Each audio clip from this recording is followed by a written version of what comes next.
cosa a él le producía incomodidad, molestia. Y al que acumulaba cosas él lo llamaba el hermano hormiga, porque la hormiga es uno de los animales que siempre acumula, guarda cosas, guarda.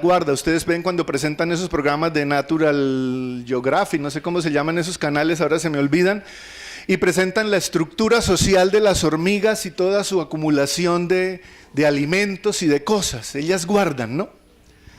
Para Francisco, el que acumulaba era un hermano hormiga,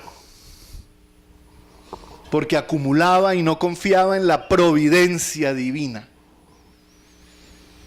Entonces mire que para Francisco toda referencia a los animales era negativa.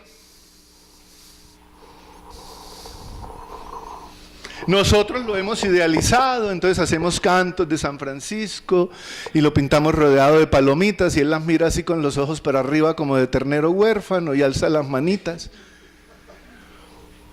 Esas son las imágenes fantásticas y romanticoides y dulzarronas que en la ideología popular y en el imaginario popular se tienen de San Francisco y que nos lo roban de lo que realmente era el verdadero Francisco, el hombre contemplativo, el hombre místico, el hombre capaz de ver en el otro el rostro de Cristo y su hermano, el hombre cercano al otro capaz de construir fraternidad aún con sus enemigos. Ese es el Francisco de Asís que nos han robado. Ese es el San Francisco de Asís al que no tenemos acceso muchos hoy en día porque nos lo han arropado debajo de un miel me sabe tan espeso que somos incapaces de quitar toda esa miel que le han puesto encima a San Francisco para quedarnos con el verdadero Francisco de Asís, el hombre al que tocó el Señor en su corazón y lo conmovió hasta el extremo de querer configurarse Francisco con su Señor y reflejarlo en la cotidianidad relacional con sus prójimos, aún sus contradictores, aún sus enemigos. Esa es la grandeza de Francisco, que no tiene nada que ver con palomas, ni con cervatillos, ni con perros, ni con patos, ni con conejos, de ninguna manera, porque no aparece nunca en sus escritos, ni en los escritos de sus biógrafos. Vamos a tratar de acercarnos a ese San Francisco de Asís, a ese hombre Juan Bernardone, que así se llamaba, nunca se llamó Francisco. Francisco es un apodo. Francisco es un apodo. Él fue bautizado en la pila bautismal, allá está en Asís, ustedes van y ven la pila de piedra donde lo bautizaron, ya un poco roñosa, donde bautizaron a Francisco, en Asís, en su pueblo, y le pusieron de nombre Giovanni, ese es el nombre italiano de Francisco, Giovanni, y su apellido Bernardone, que era el de su padre. No tenemos seguridad si era Pedro di Bernardone, Pietro, vamos a hablar en italiano, Pietro di Bernardone, o Pietro Bernardone sin la preposición di. No hay precisión en las fuentes. Su madre de él, como dicen los mexicanos para que nadie se sienta insultado, su madre de él era la señora de Bourlemont. No conocemos el nombre de la madre de Francisco. Pica no es un nombre, Pica es un apodo, como decir Yoli, Patti, Diani, Robbie, entonces que utilizan ahora los muchachos, ¿no? Pica es un apodo, un sobrenombre. No conocemos el nombre de la madre de Francisco. Era una señora de ascendencia francesa, de una familia tal vez no noble, pero sí rica, y el apellido era Bourlemont, con la que se casó don Pietro. Don no, porque don solo le dicen allá a los sacerdotes. Il signore Pietro di Bernardone se casó con la señora de la familia Bourlemont, francesa. Como la mujer en la Edad Media no contaba, no tenemos muchas referencias a ella. No sabemos si vino de Francia directamente o ya nació en Italia de una familia que había emigrado desde Francia. No tenemos esos datos. Pudo nacer en Francia y venir con Pietro a Italia, o pudo ser que naciera en Italia de una familia francesa. De ese matrimonio nacieron 2 hijos, Fernando y Giovanni. Su padre, que había conseguido una mujer francesa, y eso era en ese tiempo, pues claro, muy bien visto, naturalmente, entonces amaba mucho a Francia y amaba mucho a la cultura francesa, y entre una cosa y otra llamaba a su hijo el francesito. El francesito se fue convirtiendo en Francesco. De manera que Francisco viene a ser un apodo, un sobrenombre con el que pasó a la historia Giovanni di Bernardone. Muy bien.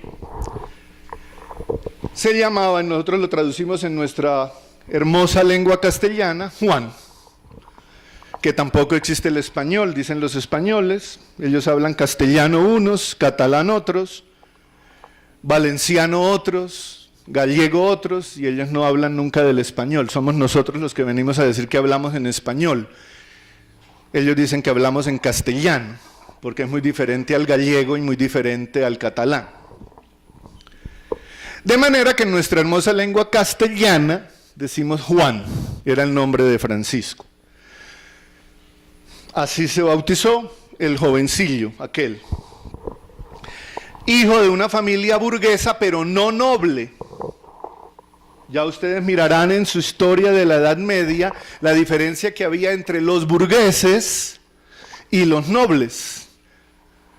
Los nobles eran los que tenían sangre azul, los que eran descendientes de reyes y tenían en su ascendencia lo que hoy llamaríamos en los perros pedigrí, pero que en los seres humanos se llama nobleza. De manera que Francisco era de una familia burguesa, pero no noble, no tenían títulos.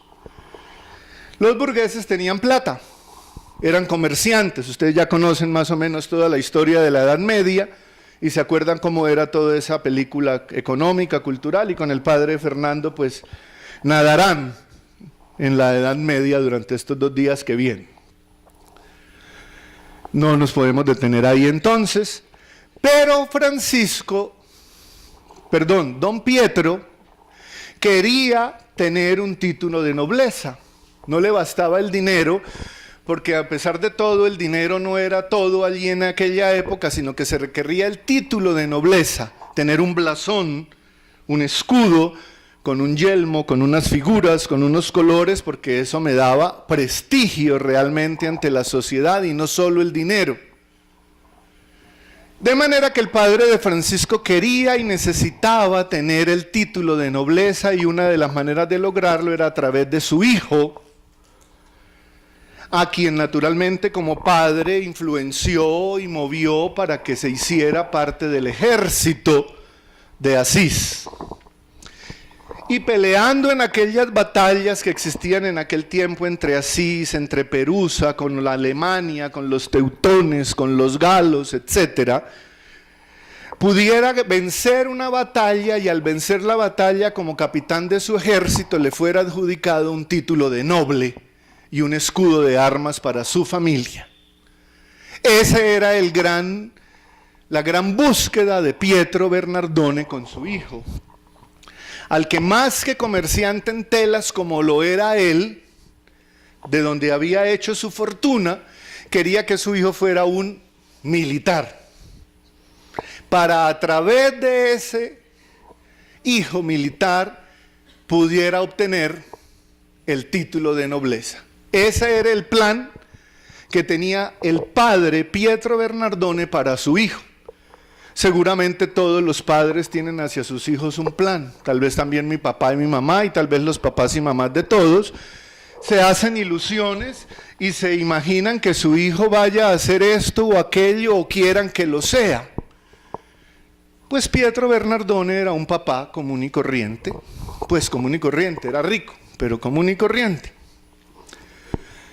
Tenía mucho dinero, era un gran comerciante, muy bien visto en su pueblo porque tenía plata, y tenía sobre su hijo un plan de vida. Yo quiero que mi hijo sea esto y que gane para su familia este título. Uno podría decir, pues es legítimo, ¿cierto? Pues si un padre de familia le transmitió la vida a su hijo y lo está criando y lo está formando, pues es como legítimo que de pronto el padre de familia y la madre digan, hombre, yo quisiera que mi hijo fuera esto o aquello, ¿no?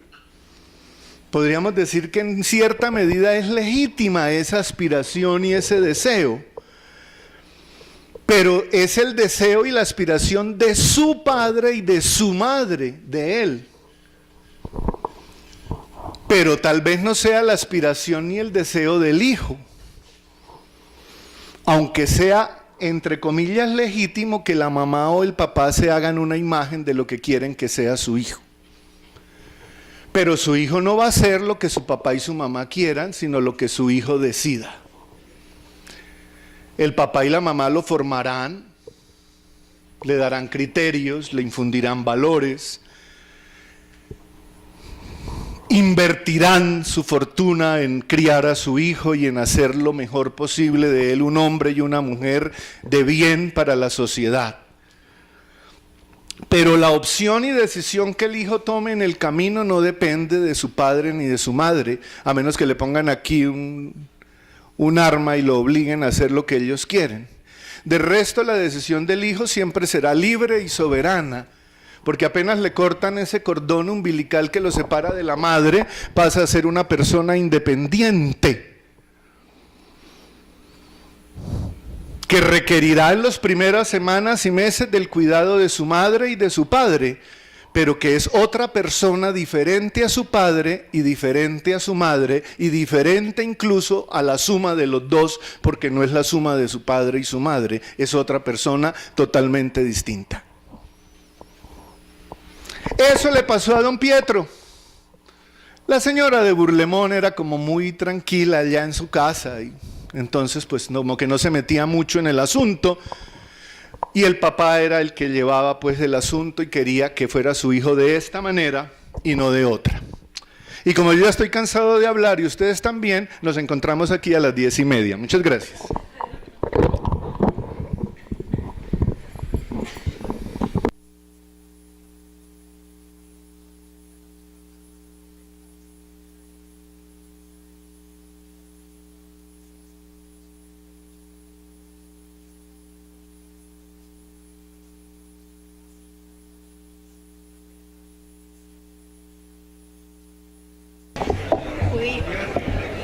Esperamos un momento, por favor, que les vamos a dar una última indicación.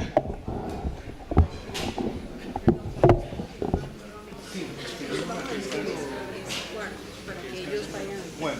10:15 para continuar la segunda parte de la conferencia. Sí.